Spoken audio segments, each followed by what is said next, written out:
छत्रपती संभाजीनगरमध्ये जिल्हा परिषदेच्या निवडणुकीच्या बाबत युतीची घोषणा झाली, त्यानंतर राडा झाल्याचं समजतं। ही सगळी घोषणाबाजी सुरू आहे।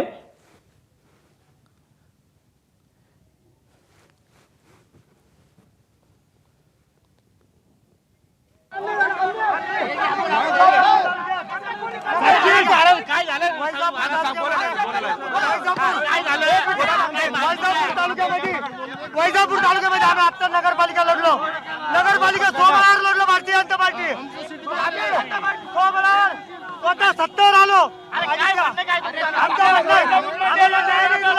वैजापूरला फक्त 3 जिल्हा परिषद देत आहे। 3 आमची ताकद आहे, आमची ताकद आहे। आम्ही 20 वर्षापासून काम करतो। 20 वर्षापासून काम करतो। 20 वर्षापासून काम करतो। आपण काय नेमकं घडते आपण जाणून घेऊया। तर कृष्णा केंडे आपल्या सोबत आहे। कृष्णा, हा सगळा काय गोंधळ माजलाय? छत्रपती संभाजीनगर जिल्हा परिषद निवडणुकीसाठी शिवसेना आणि भाजपाची युतीची घोषणा या ठिकाणी करण्यात आली। पालकमंत्री संजय शिरसाट आणि अतुल सावे यांनी ही घोषणा केली आणि ही घोषणा केल्यानंतर वैजापूरमधून भाजपाचे कार्यकर्ते या ठिकाणी पोहोचले आणि त्यांनी थेट सावेंची गाडी अडवण्याचा प्रयत्न केला आणि त्यामध्ये युती तोडण्याची मागणी करत घोषणाबाजी करण्यात आली। त्यामुळे युती जरी झाली असली तरी कार्यकर्त्यांची मन अजूनही दुभंगलेली आहेत असं आपल्याला या चित्रातून पाहायला मिळतं आहे। आणि संभाजीनगरच्या कीज हॉटेलच्या समोर आज बैठक या ठिकाणी झाली कीज हॉटेलमध्ये आणि त्यानंतर बाहेर आल्यानंतर हा सगळा राडा या ठिकाणी पाहायला मिळाला। महानगरपालिकेत जसा या ठिकाणी राडा पाहायला मिळाला होता, अगदी तसाच जिल्हा परिषदेच्या युतीच्या बाबत देखील अशाच प्रकारची स्थिती संभाजीनगरमध्ये पाहायला मिळाली। आणि आता आपण पाहतो की कार्यकर्ते आहेत हे भाजपाचे आणि त्यांनी अतुल सावे यांचीच गाडी अडवण्याचा प्रयत्न केला आणि घोषणाबाजी केली की ही युती तोडा, अशा प्रकारची घोषणाबाजी करण्यात आलेली आहे। दीपक,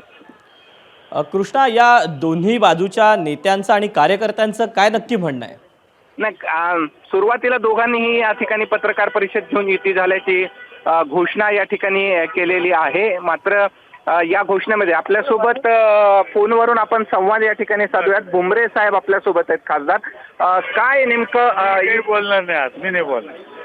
त्यांनी कुठल्याही बोलायला नकार दिलाय। त्याचं कारण असं आहे की त्यांचा जो बिडकीनची जी जागा आहे ती बिडकीनची जागा देखील भाजपाला सुटलेली आहे आणि त्यामुळे त्यांनी अप्रत्यक्षरित्या नाराजी देखील या ठिकाणी व्यक्त केली आणि अशा अनेक जागा आहेत आणि ही युती झाली आहे ती सिल्लोडला वगळून झालेली आहे। त्यामुळे सिल्लोडमध्ये शिवसेना स्वतंत्र लढणार आहे, तर इतर ठिकाणी जी युती झाली आहे 27 भाजपा आणि 25 शिवसेना अशा प्रकारची युती या ठिकाणी झाली आणि यामुळेच भाजपाच्या कार्यकर्त्यांनी मोठा भाऊ होऊन सुद्धा या ठिकाणी नाराजी व्यक्त केलेली आपल्याला पाहायला मिळते आहे। आणि आत्ताची स्थिती जी आहे तिथं कार्यकर्ते गोंधळ करताना पाहायला मिळतात आणि त्यामुळे युती तोडण्याची मागणी या ठिकाणी घोषणा झाल्यानंतर देखील भाजपाच्या वतीनं करण्यात येते आहे। दीपक, कृष्णा, जर महानगरपालिकेच्या दरम्यान आपण बघितलं की अशाच पद्धतीने सगळा गोंधळ माजलेला होता आणि आता देखील जिल्हा परिषदेच्या निवडणुकीला याच सगळ्या महानगरपालिकेची किनार असू शकते?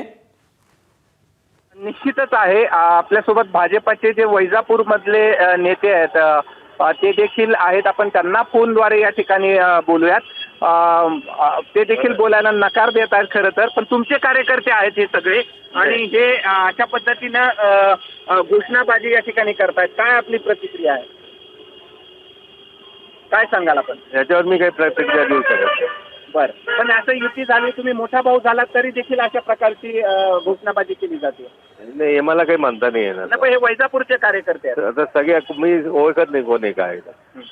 ठीक आहे, तर आपण वैजापूरचे जे नेते आहेत भाजपाचे जे त्यांनी देखील या सगळ्या प्रकरणावर बोलायला नकार दिलाय। मात्र आपण पाहतोय की भाजपाच्या पुन्हा एकदा गोंधळाला या ठिकाणी सामोरं जावं लागलं आहे आणि युती तोडण्याच्या घोषणा या ठिकाणी करण्यात येतात। दीपक, कृष्णा, आपण बघितलं की महानगरपालिका असेल किंबहुना आता जिल्हा परिषद असेल, आधीच्या झालेल्या सगळ्या निवडणुका असतील, शिवसेना असेल, भाजपमध्ये असेल, या दोघांमधले इतके जे अंतर्गत कलह आहेत ते सातत्यानं का वर येत आहेत? याला काय नेमकी पार्श्वभूमी आहे मराठवाड्याची?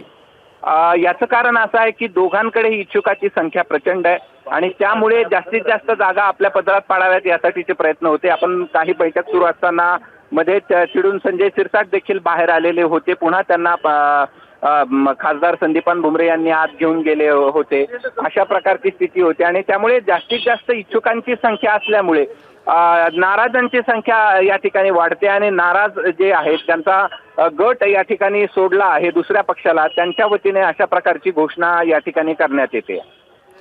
कृष्णा, यानंतर कदाचित इतकं जर सगळं वातावरण हे राजकीय तापलेलं असताना या सगळ्याची दखल आता कुठेतरी वरिष्ठांना देखील घ्यायला लागू शकते. नाही दीपक, माझ्यासोबत पैठणचे आमदार आहेत, तू त्यांच्याशी देखील या ठिकाणी बोलू शकतो. भुमरे आपल्यासोबत आहेत, तू त्यांच्याशी या ठिकाणी प्रश्न विचारू शकतो. भुमरे साहेब, काय नेमकी आपल्या कार्यकर्त्यांची मागणी आहे? युतीची घोषणा करून देखील कार्यकर्ते नाराज असल्याचं पाहायला मिळतंय. काय आपली पहिली प्रतिक्रिया यावर? काय इतकं सगळं छत्रपती संभाजीनगरमध्येच होत आहे? या ठिकाणी जिल्हा परिषद पंचायत समितीच्या निवडणुकीच्या अनुषंगाने आमचे जिल्ह्याचे पालकमंत्री संजयजी शिरसाट साहेब आणि या ठिकाणी भारतीय जनता पार्टीचे मंत्री महोदय अतुलजी सावे साहेब या ठिकाणी सर्व आमदार समवेत पदाधिकारी समवेत युतीची बैठक झाली. या ठिकाणी जिल्हा परिषद पंचायत समितीची निवडणूक ही युतीमध्ये लढवायची याची घोषणा देखील या ठिकाणी केली आहे आणि युतीमध्ये निवडणूक या ठिकाणी लढू. या ठिकाणी राज्याचे मुख्यमंत्री आपल्या देवेंद्रजी फडणवीस साहेब, आमचे शिवसेनेचे नेते उपमुख्यमंत्री एकनाथजी शिंदे साहेब यांनी ज्या सूचना दिल्या त्या सूचनेप्रमाणे या ठिकाणी युतीमध्ये लढतो.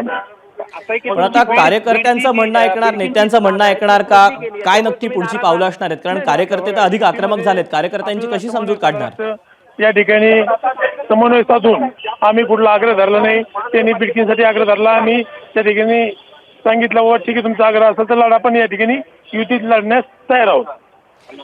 पण पाहिलं तर अशा पद्धतीनं ही युतीबाबतची नाराजी या ठिकाणी पाहायला मिळते. दीपक, नक्कीच. मात्र कृष्णा, आता या सगळ्या पार्श्वभूमीवर जे भुमऱ्यांनी देखील आपल्याला माहिती दिलेली होती की खरं तर वरिष्ठांनी सूचना दिलेल्या होत्या की युती करण्याच्या, मात्र आता कार्यकर्त्यांचं जर म्हणणं ऐकायचं झालं तर मोठा पेच निर्माण झाला युतीमध्ये असं म्हणावं लागेल छत्रपती संभाजीनगरमध्ये.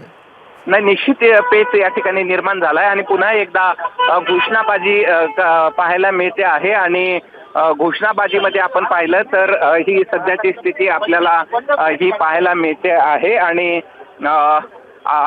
आता तू जर व्हिज्युअल पाहू शकला असशील तर आपल्यासोबत भुमरे आहेत, आपण भुमरेचा देखील या ठिकाणी बोलण्याचा निश्चित प्रयत्न करूयात की त्यांची काय नेमकी मत आहे आणि त्यांनी या युतीबद्दल त्यांचं काय म्हणणं आहे. आपण हे त्यांच्याकडनं जाणून घेण्याचा निश्चित प्रयत्न करूयात की त्यांचं काय नेमकं म्हणणं आहे.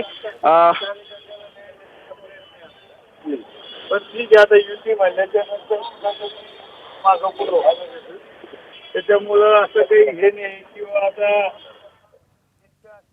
तेव्हा एकंदरीतच आता